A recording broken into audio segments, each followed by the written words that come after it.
नमो नमः। हमने देखा कि ब्रह्मचारी को प्रथम भिक्षा किससे मांगनी चाहिए।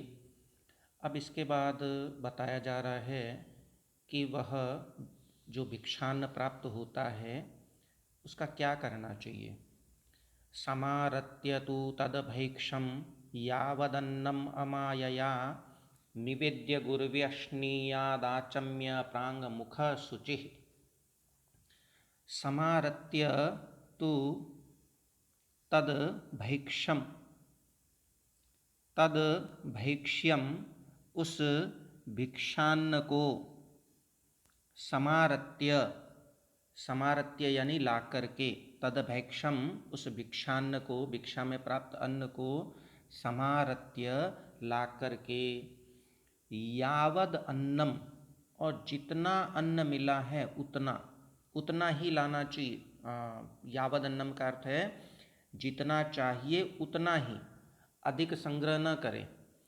तो यावद अन्नम जितना चाहिए उतनी तद भैक्षम उस भिक्षा को समारत्य ला करके अमायया बिना किसी माया के बिना किसी कपट के।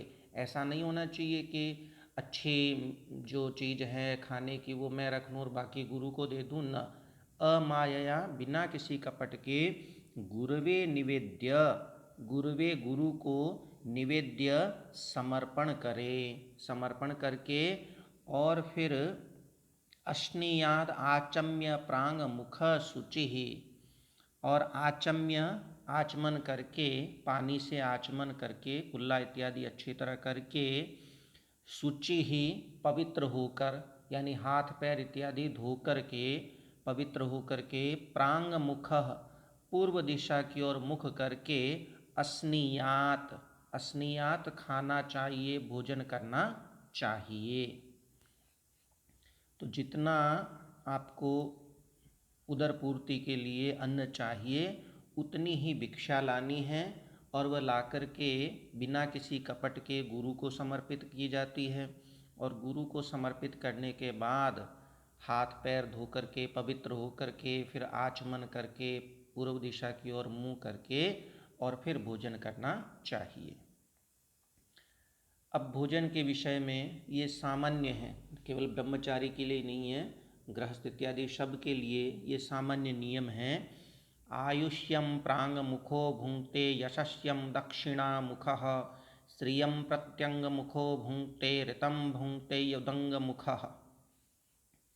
प्रांग मुख पूर्व दिशा की ओर मुख करके भोजन करने वाला आयुष्यम भुंक्ते आयुष्य का भोग करता है, यानी उसे दीर्घ आयु प्राप्त होती है। दक्षिणा मुख दक्षिण दिशा की ओर जिसका मुख है, दक्षिण दिशा की ओर मुख करके भोजन करने वाला व्यक्ति यशस्यम भुंक्ते यश को भोगता है, अर्थात वह यश का भागी होता है। प्रत्यंग मुख पश्चिम दिशा की ओर मुख करके भोजन करने वाला व्यक्ति स्त्रियम स्त्री को लक्ष्मी को भुंक्ते प्राप्त करता है, भोग करता है, उसे लक्ष्मी की प्राप्ति होती है ही। जबकि उदंग मुख उत्तर दिशा की ओर मुख करके भोजन करने वाला व्यक्ति ऋतम भुंक्ते ऋत यानी सत्य का फल यानी मोक्ष को ही भुंक्ते प्राप्त करता है। उत्तर दिशा की ओर जब हम मुख करके भोजन करते हैं तो हिमालय की पवित्र हवाओं का स्पर्श होता है जो हमारे लिए लाभकारी हुआ करता है। पुनः सामान्य नियम है सभी के लिए। उपस्पृश्य द्विजो नित्यमन्नमध्यात समाहित भुक्त्वा च उपस्पृशेत सम्यगद्भि खानी च संस्पृशेत। द्विज ब्राह्मण क्षत्रिय वैश्य कोई भी हो, चाहे ब्रह्मचारी हो चाहे गृहस्थ हो, वह द्विज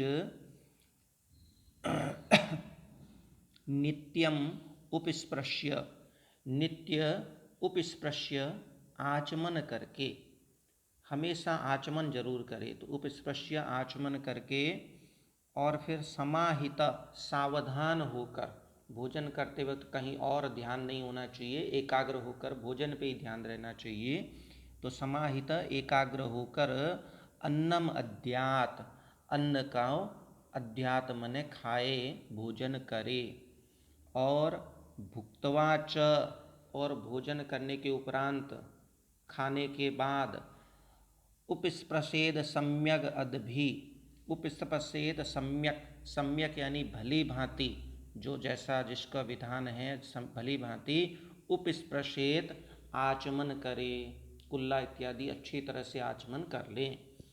और अदभि खानी च संस्पृशेत, और इंद्रियों की प्रसन्नता के लिए, उनकी संतुष्टि के लिए, तृप्ति के लिए क्या करना चाहिए, भोजन के उपरांत अदभि जल से, यानी जल का मतलब है जो हमने हाथ धोया है उसमें जो थोड़ा बहुत जल लगा हुआ है, उस जल से खानी यानी इंद्रियों को संस्पृशेत स्पर्श करे। सभी इंद्रियों को स्पर्श करना नहीं है, कुछ जो 6 छिद्र हैं उन्हीं का स्पर्श करना चाहिए, जो मुख के ऊपर ऊपर विद्यमान हैं, जैसे दोनों कानों का, आँखों का और नासिका का नेत्र, है ना। तो इनका जल से स्पर्श करना चाहिए। ऐसा पुराने लोग करते भी हम देखते हैं। तब पुनः भोजन के विषय में सामान्य नियम है। पूजयेदशनम नित्यम मद्याचैतदकुत्सयन् दृष्ट्वा रश्येत प्रसीदेच्च प्रतिनन्देच्च सर्वशः।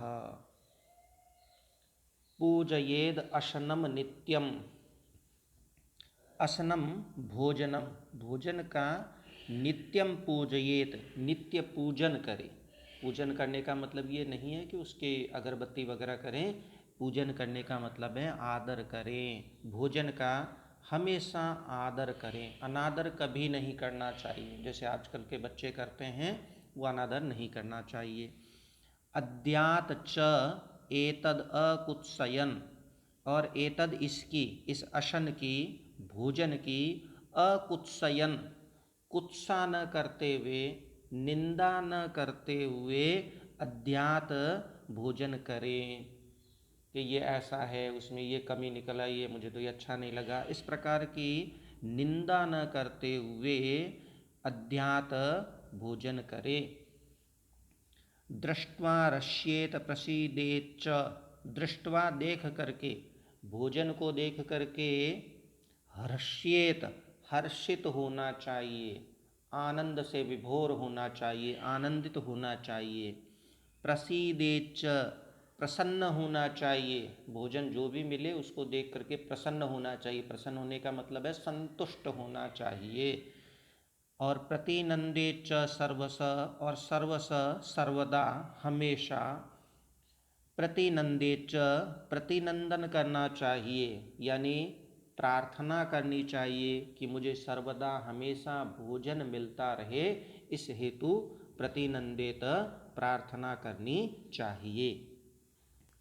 अब भोजन का आदर क्यों करना चाहिए, क्या फायदा है, इस पद्य में बताया गया है। पूजितं यशनं नित्यं बलमूर्जं च यच्छति, अपूजितं तु तद्भुक्तमुभयं नाशयेदिदम्।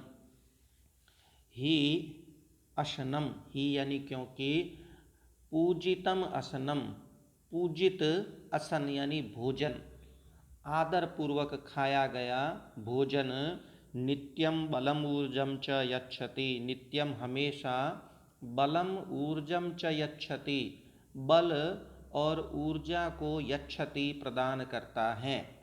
आदर पूर्वक पूजितम, आदर पूर्वक यानी आदर पूर्वक खाया गया, अशनम भोजन, नित्यम हमेशा, चाहे जो अवस्था हो वह हमेशा, बलम ऊर्जम च यच्छति बल और ऊर्जा प्रदान करता है। भोजन हम किस लिए प्राप्त करते हैं, ऊर्जा प्राप्त करने के लिए, हमारी ऊर्जा जैसे जैसे कार्य करते हैं खर्च होती है। तो और बल का मतलब है सामर्थ्य, तो सामर्थ्य और ऊर्जा प्रदान करता है। अपूजितम तु तद भुक्तम उभयम नाशयेदिदम, तू जबकि अपूजितम, अपूजितम पूजा न किया गया हो, यानी अनादर पूर्वक खाया गया, अनादर पूर्वक तद भुक्तम, भुक्तम माने खाया गया, तद वह असन वह भोजन, उभयम नाशयेदिदम, इदम उभयम इन दोनों का, नाशयेत नाश करता है, किन दोनों का, बल और ऊर्जा, इदम उभयम इन दोनों का, नाशयेद नाश करता है। तो आदर पूर्वक खाया गया भोजन हमें बल और ऊर्जा प्रदान करता है, और अनादर पूर्वक खाया गया भोजन बल और ऊर्जा का नाश कर देता है। अस्तु, नमो नमः, पुनर्मिलामः, धन्यवाद।